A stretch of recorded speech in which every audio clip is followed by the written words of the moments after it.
Volvemos a Mesa de Testigo, ahora para hablar con una especialista sobre la política de Rosario, de la provincia, Lourdes Lodi, politóloga, directora del Observatorio Electoral de la UNR. Lourdes, ¿cómo estamos? ¿Qué tal? Buenas tardes. Quería preguntarte primero, un poco cómo analizás la foto que nos muestra el cierre de listas del escenario político santafesino. Bueno, como foto podemos apelar a los colores. Siempre nos jactamos en Santa Fe que éramos provincia de 3 colores, a diferencia ese mapa que se hace en los diarios nacionales al día siguiente, donde pintan todo de 2 colores y siempre en Santa Fe se olvidaban de uno. Bueno, podemos decir que este año vamos a ser parte de los 2 colores, ¿no? La evolución del Frente Progresista Cívico y Social y su conjunción con Juntos por el Cambio, Cambiemos, en este nuevo frente de frentes, creo que le dan un nuevo formato a la política provincial, que obviamente como momento electoral y no solo a las listas, sino probablemente en los resultados, creo que el momento electoral es un momento que condensa, donde uno puede ver muchas cosas que quizá pasan subterráneamente durante el año no electoral, y que hoy se ponen en evidencias. Esa, entre otras, las fracciones al interior de lo que fue partido de gobierno durante mucho tiempo, como el socialismo. Yo hacía un repaso hoy y en el 2019 el Frente Progresista llevó una sola lista de unidad a la Cámara de Diputados, encabezada por el ingeniero Lifchitz, y hoy qué distinto es lo que se está ofreciendo, ¿no?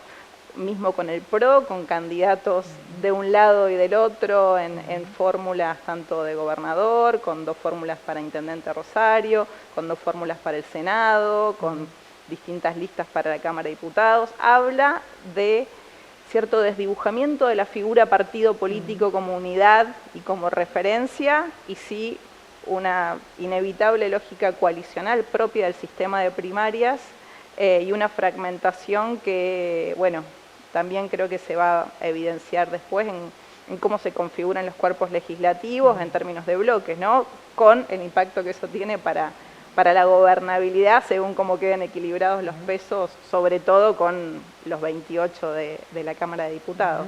Lourdes, parece haber quedado atrás en Santa Fe como la era de los grandes electores, Mordos Reutemann, Obey, Wiener, Lifchitz. ¿Por qué no se ven más esos grandes liderazgos? ¿Tiene que ver con cuestiones biológicas, con cuestiones quizás de resultados de los que han sido los gobiernos? ¿Por qué te parece que no tenemos No, creo que tiene que ver con qué son y cómo funcionan hoy los partidos políticos. Los partidos políticos que en nuestro régimen constitucional tienen el monopolio de la representación política, más allá de que se apele a los outsiders, a figuras del periodismo, del deporte, a los cocineros dentro de las listas. Los partidos políticos tienen el monopolio de la representación, pero también es función de los partidos políticos formar a sus bases, la construcción de liderazgos desde la militancia estudiantil, barrial, territorial. Y lo cierto es que lo que vemos es que los principales partidos no han logrado generar esos nuevos liderazgos en términos de recambio generacional. Lo podemos quizá ver con la figura de Esteves, vamos a ver cuáles son sus resultados, pero también tenemos una figura que había emergido joven como Roy López Molina, y la pregunta de que todo el mundo le avisoraba quizá otro futuro, y hoy dónde está. Y y las grandes referencias o grandes nombres hoy, estamos pensando en una contienda entre 2 periodistas y una ex intendenta que quizá me parece que va a tener que hacer validar su experiencia en gestión como la carta que tiene para mostrar, pero no por ser un nombre propio, sino por haber sido la intendenta de Rosario durante 8 años, ¿no? Lourdes, los detractores de la boleta única le echan la culpa a la boleta única, la personalización de la política, el debilitamiento de los partidos, habiendo pasado ya 10 años de su implementación. ¿Qué balance en términos de títulos podés trazar? Bueno, en defensa de la boleta única, sí podemos hablar de la boleta única por categoría, con su impacto en los partidos políticos, en términos de que no existe esta lógica de tracción que tiene la boleta sábana horizontal, pero me parece que es injusto acusar a la boleta única de papel de problemas que tienen que ver con el sistema de primarias y con las propias incapacidades dentro de los partidos políticos de generar consensos. Hoy vemos que Perotti compite contra Rodenas, ahí no hay consensos, que el peronismo lleva 4 candidatos a la gobernación y que Scalia va por un lado y Angelini va por el otro, cuando son 2 principales referentes del PRO, un partido que ha sabido crecer en nuestra provincia. Me parece que la dispersión y la fragmentación y el número de listas tiene que ver con la naturaleza del sistema de primarias y no con el de boleta única. Y respecto a la personalización, si me permitís, Mariano, pensemos en la última elección 2021. En la boleta partidaria del Senado aparecía bien grande la foto del actual gobernador. Entonces, las fotos son mucho más grandes, mucho más evidentes, incluso mucho más manipulables en una boleta partidaria que en una boleta única. Porque la boleta única dice, ustedes, señores, tienen todos el mismo tamaño, con el mismo formato y las reglas de juego son iguales para todos los partidos. El que tiene buen diseñador, el que tiene malo, el que tiene buena imprenta o el que tiene mal papel. Entonces, la personalización de la política, convengamos, Lewandowski y Lozada son senadores nacionales y no entraron por boleta única de papel, entraron por boleta partidaria. ¿Qué campaña te imaginas en Santa Fe, en un contexto muy particular, que la sociedad está muy desenganchada de la política, muy enfocada en el tema de la seguridad, sobre todo en Rosario? Me parece que van a tener que convocar desde el plano de, primero, de reducir un poco los niveles de enojo y de bronca, apelar a la esperanza. Me parece que la ciudadanía ya no compra espejitos de colores y soluciones mágicas, más allá que discursos como el que vemos a nivel nacional en figuras como Milei resultan atractivos.